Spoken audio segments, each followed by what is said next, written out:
No final de junho, os jardins e os canteiros floridos de Dorchester, que brilhavam com as cores vibrantes da primavera, estavam começando a murchar, as flores assumiam uma coloração marrom e se retorciam sobre a terra.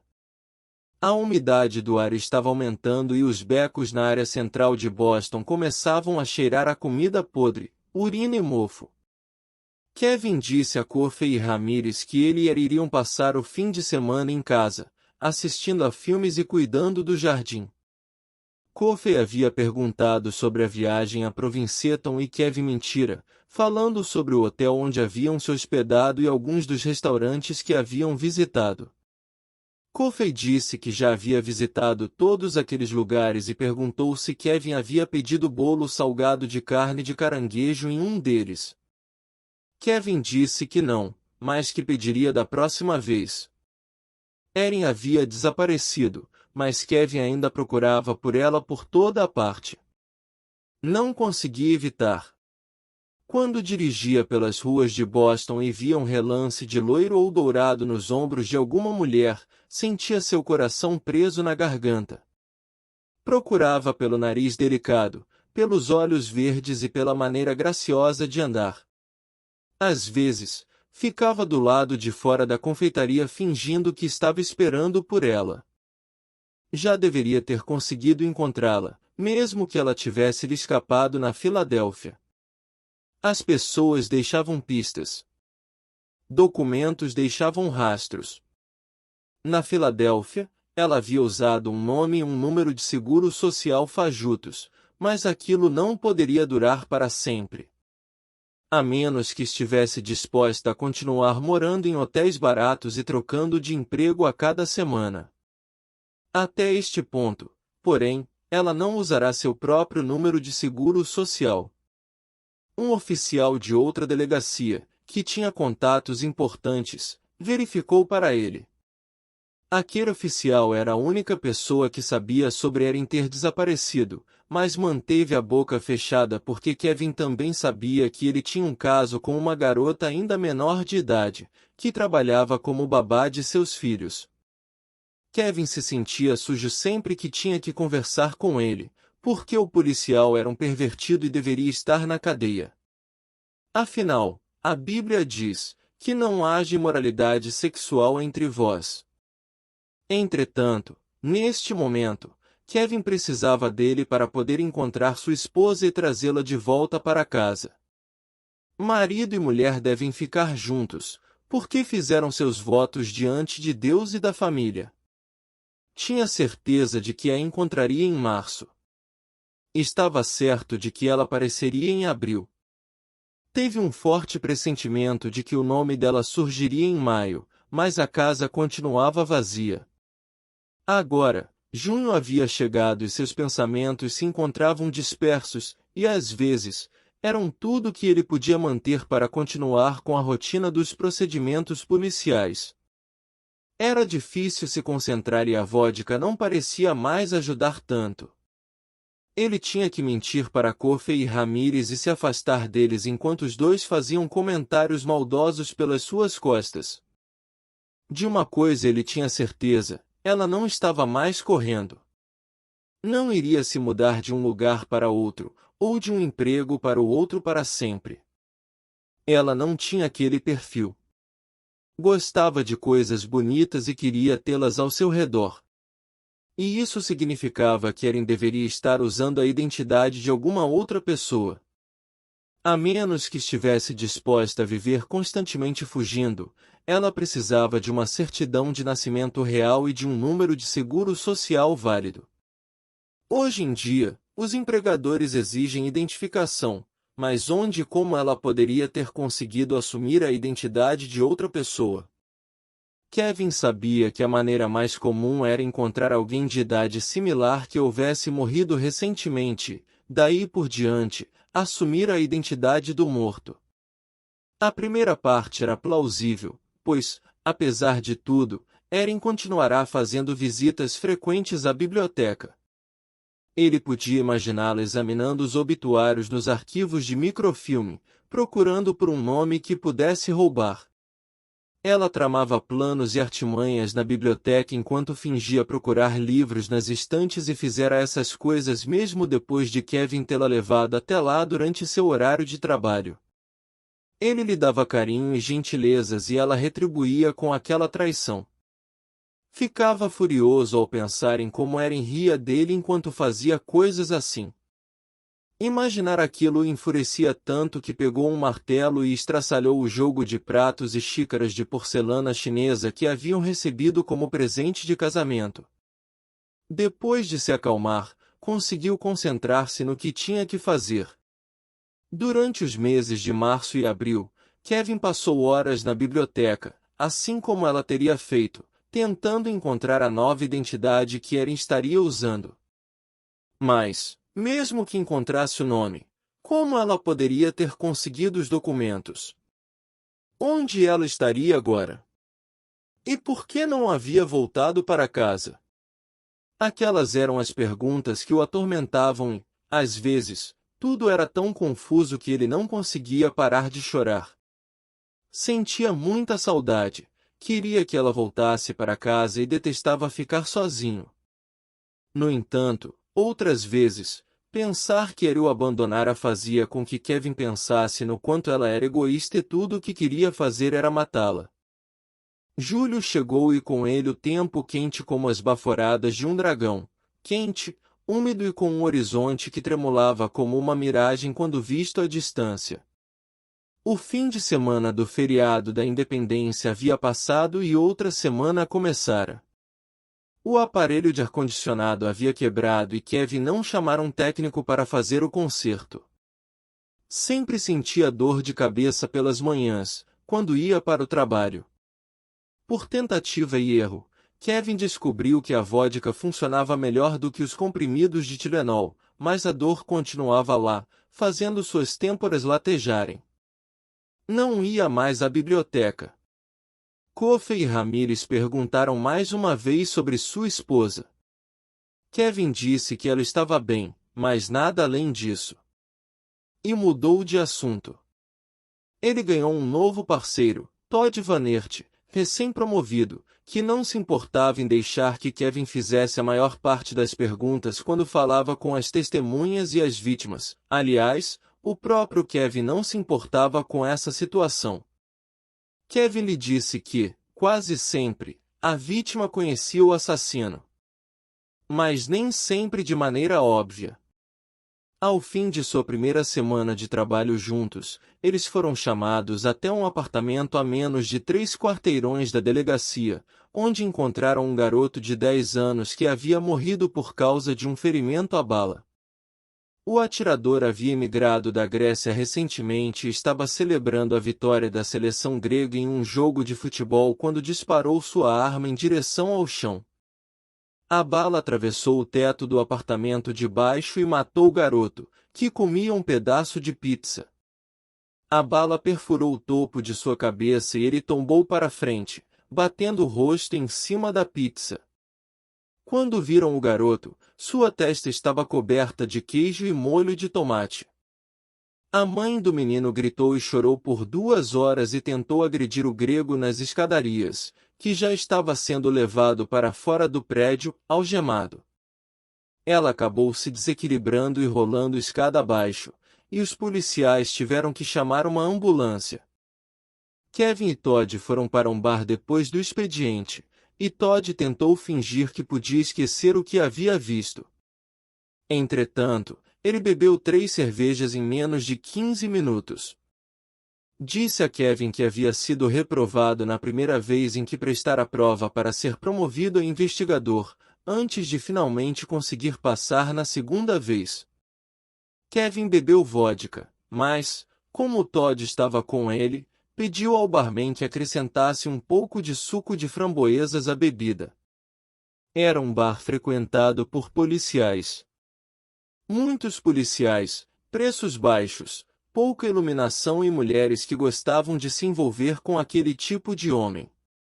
O barman deixava as pessoas fumarem, mesmo que aquilo fosse contra a lei, porque a maioria dos fumantes eram policiais. Todd não era casado e já estivera naquele bar várias vezes. Kevin nunca havia estado ali antes e não tinha certeza de que gostava do lugar. Mesmo assim, não queria voltar para casa. Todd foi ao banheiro e, quando voltou, se inclinou em direção a Kevin. Acho que aquelas duas no canto do bar estão olhando para nós.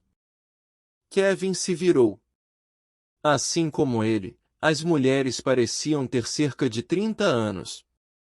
A morena percebeu que ele a olhava antes de se voltar para sua amiga ruiva. Uma pena você ser casado, hein? Elas são bem bonitas. Elas pareciam envelhecidas, pensou Kevin. Não eram como Erin, que tinha pele sedosa e cheirava a limão e menta, o perfume que ele havia lhe dado de presente no Natal. Vá até lá falar com elas, se quiser. Acho que vou, sim, disse Todd. Ele pediu outra cerveja e andou até o lugar onde as duas estavam, sorrindo. Provavelmente disse algo imbecil, mas foi o bastante para fazer as duas mulheres rirem. Kevin pediu uma vodka dupla, sem suco de framboesas, e viu o reflexo delas pelo espelho que ficava atrás do balcão do bar. Os olhos da morena encontraram os seus no reflexo e ele não desviou o olhar. 10 minutos depois, ela se aproximou e sentou-se na banqueta que Todd ocupava alguns minutos antes. Não está a fim de conhecer pessoas hoje? Perguntou a morena. Não sou muito bom para puxar assunto. A morena pareceu considerar aquelas palavras. Meu nome é Amber, disse ela. Kevin, respondeu ele e, novamente, não soube o que dizer. Ele tomou um gole da bebida pensando que o gosto parecia quase como o da água. A morena se inclinou em direção a ele. Cheirava a almíscar, bem diferente do cheiro de limão e menta. Todd disse que vocês trabalham com homicídios. É verdade. É um trabalho difícil?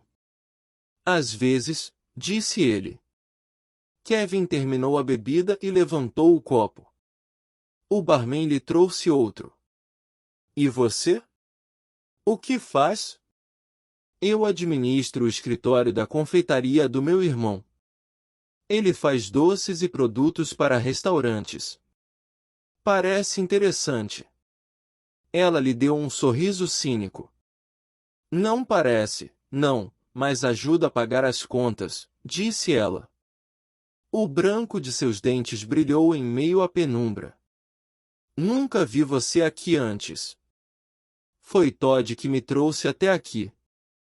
Ela olhou em direção a Todd. Eu já ouvi algumas vezes. Ele dá em cima de qualquer pessoa que esteja usando uma saia e que ainda esteja respirando. E eu acho que nem é tão necessário que a pessoa esteja realmente respirando. Minha amiga adora este lugar, mas geralmente não suporto esse bar. Ela me força a vir aqui com ela. Kevin assentiu e se mexeu em seu assento. Ele se perguntou se Coffey e Ramírez vinham até este lugar. Eu estou lhe incomodando? Perguntou ela. Posso deixá-lo em paz se você quiser. Não, você não está me incomodando. Ela mexeu o pescoço e jogou o cabelo e Kevin notou que ela era mais bonita do que ele imaginara a princípio. Quer me pagar um drink? Sugeriu ela. O que você quer beber? Um Cosmopolitan, disse ela, e Kevin fez um sinal para o barman. O Cosmopolitan havia chegado. Não sou muito bom nisso, admitiu Kevin. Não é bom no quê? Nisso. Estamos só conversando, disse ela. E você está indo bem. Sou casado. Ela sorriu. Eu sei. Percebi sua aliança. Isso a incomoda? Como disse, estamos apenas conversando. Ela deslizou o dedo pelo vidro do copo e ele percebeu a umidade se concentrar na pele dela. Sua esposa sabe que você está aqui? Perguntou ela. Minha esposa está fora da cidade. Uma amiga dela está doente e ela foi até lá para ajudá-la. E então, você achou que seria uma boa ideia ir até alguns bares? Conhecer mulheres? Não sou esse tipo de homem. Eu amo minha mulher, disse Kevin. E você deveria mesmo. Afinal, você se casou com ela. Ele queria outra vodka dupla, mas não queria pedi-la em voz alta na presença de Amber, porque já havia feito isso. Em vez disso, como se pudesse ler sua mente, ela fez um sinal para o barman e ele trouxe outra dose. Kevin tomou um grande gole, ainda pensando que a bebida tinha gosto de água. Você se importa por eu ter feito isso? Perguntou ela. Está tudo bem, disse ele. Ela olhou para ele, com uma expressão sensual. Eu não contaria à sua esposa que você esteve aqui, se eu fosse você. Por que não? Perguntou ele. Porque você é bonito demais para um lugar como este. Você nunca sabe quem vai tentar dar em cima de você. Você está dando em cima de mim? Ela demorou um momento para responder. Você ficaria ofendido se eu dissesse que sim? Ele girou o copo lentamente sobre o balcão do bar. Não, disse ele. Isso não me ofende.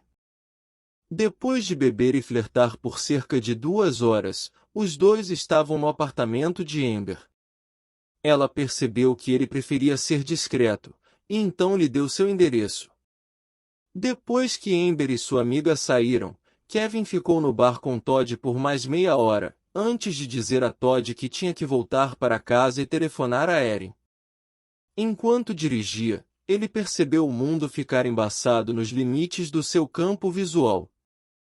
Seus pensamentos estavam confusos e em desordem e ele sabia que estava dirigindo descuidadamente pelas ruas, mas era um bom policial. Mesmo que fosse parado não seria preso, porque policiais não prendem uns aos outros. Além disso, que problema havia em tomar alguns drinks? Amber morava em um apartamento a alguns quarteirões de distância do bar. Ele bateu na porta e quando a porta se abriu, ela não vestia nada por baixo do lençol que havia enrolado ao redor do corpo. Ele a beijou e a levou para o quarto, sentindo os dedos dela desabotoando sua camisa. Colocou-a na cama, despiu-se e apagou as luzes, porque não queria se lembrar de que estava traindo sua esposa. O adultério era um pecado e, agora que estava ali, Kevin não queria fazer sexo com ela, mas havia bebido. O mundo parecia estar borrado. E Amber não vestia nada além de um lençol. Tudo era confuso demais. Ela não era como Erin. Seu corpo era diferente, suas formas eram diferentes e seu cheiro era diferente. Era um cheiro adocicado, quase animalesco. As mãos dela se moviam demais e tudo o que Kevin fazia com Amber era novo. Ele não gostava daquilo, mas não conseguia parar. Ouviu Amber chamar seu nome, dizer palavras sujas. Kevin quis mandá-la calar a boca para que pudesse pensar em Erin, mas era difícil se concentrar. Tudo era confuso demais. Apertou os braços dela e a ouviu gemer e dizer em seguida: "Não tão forte." Kevin suavizou a pegada, mas logo voltou a apertar os braços de Amber, porque era aquilo que queria fazer. Desta vez, ela não disse nada. Ele pensou em Erin, imaginou onde ela poderia estar, se ela estaria bem e voltou a pensar no quanto sentia saudade dela. Ele não devia ter batido em Erin, porque ela era doce, gentil e carinhosa e não merecia ser socada ou chutada. Kevin era o culpado por Erin haver desaparecido. Fora ele quem a afastara, mesmo que a amasse. Havia procurado por ela e não tinha conseguido encontrá-la. Esteve na Filadélfia procurando por ela. E agora estava com uma mulher chamada Amber, que não sabia o que fazer com as mãos e fazia ruídos estranhos. Tudo parecia estar errado. Quando terminaram, ele não quis mais ficar ali. Em vez disso, levantou-se da cama e começou a se vestir. Ela acendeu o abajur ao lado da cama e se sentou. Ao olhar para ela, Kevin se lembrou de que ela não era Erin e repentinamente sentiu seu estômago embrulhar. A Bíblia diz: o homem que comete adultério é um tolo, pois destrói sua própria alma. Tinha que sair de perto de Amber. Não sabia por que tinha ido até ali. Ao olhar para ela, seu estômago se retorcia. Você está bem? Ela perguntou. Não deveria estar aqui, respondeu ele. Não devia ter vindo. Acho que é um pouco tarde para pensar nisso. Tenho que ir embora. Vai sair assim? Simplesmente ir embora? Sou casado, disse ele novamente. Eu sei, disse ela, com um sorriso cansado. E não há nenhum problema. É claro que há, disse ele. Depois de se vestir, ele a deixou no apartamento e correu pela escada, descendo até a rua e entrando no carro. Dirigiu velozmente, mas não fez curvas perigosas ou cruzou as faixas de trânsito. A culpa que sentia era como um forte tônico para seus sentidos. Voltou para casa e viu uma luz acesa na casa dos Feldmans, sabendo que eles espiariam pela janela quando ele estacionasse. Os Feldmans eram vizinhos ruins. Nunca o cumprimentavam e diziam às crianças para não pisarem em seu gramado. Eles perceberiam o que ele havia feito, pois eram pessoas ruins. Ele havia feito uma coisa ruim e pessoas ruins sempre andam juntas. Quando entrou, Kevin precisava de uma bebida. Mesmo assim, só de pensar na vodka, sentiu-se enjoado. Estava inquieto. Havia traído sua esposa e a Bíblia dizia: sua vergonha nunca será apagada. Havia quebrado um dos mandamentos de Deus, quebrado os votos que fizera com Erin, e sabia que a verdade apareceria. Amber sabia, Todd sabia e os Feldmans também sabiam. Eles acabariam contando a alguém, que contaria a outra pessoa, até que a história chegaria aos ouvidos de Erin. Ele andou de um lado para outro na sala de estar, com a respiração acelerada porque sabia que não conseguiria explicar aquilo a Erin de uma maneira que ela pudesse entender. Ela era sua esposa e nunca o perdoaria. Ficaria furiosa e o mandaria dormir no sofá. Pela manhã, o olharia, cheia de decepção, pois ele era um pecador, e nunca mais voltaria a confiar nele. Ele estremeceu, sentindo náuseas. Havia dormido com outra mulher e a Bíblia dizia: não te envolvas com pecado sexual, impureza, luxúria e desejos vergonhosos. Tudo era confuso demais. Queria parar de pensar, mas não era capaz. Queria beber, mas não era capaz. E tinha a sensação de que ele apareceria repentinamente na porta da casa. A casa estava suja e desorganizada e sua querida esposa perceberia o que ele fizera. Mesmo que seus pensamentos estivessem confusos, ele sabia que aquelas duas coisas estavam ligadas. Andou freneticamente pela sala, de um lado para o outro. Sujeira e traição estavam ligadas, porque trair era uma coisa suja. Erin saberia que ele havia traído, porque a casa estava suja e as duas coisas estavam associadas. De repente, parou de andar pela sala e correu para a cozinha.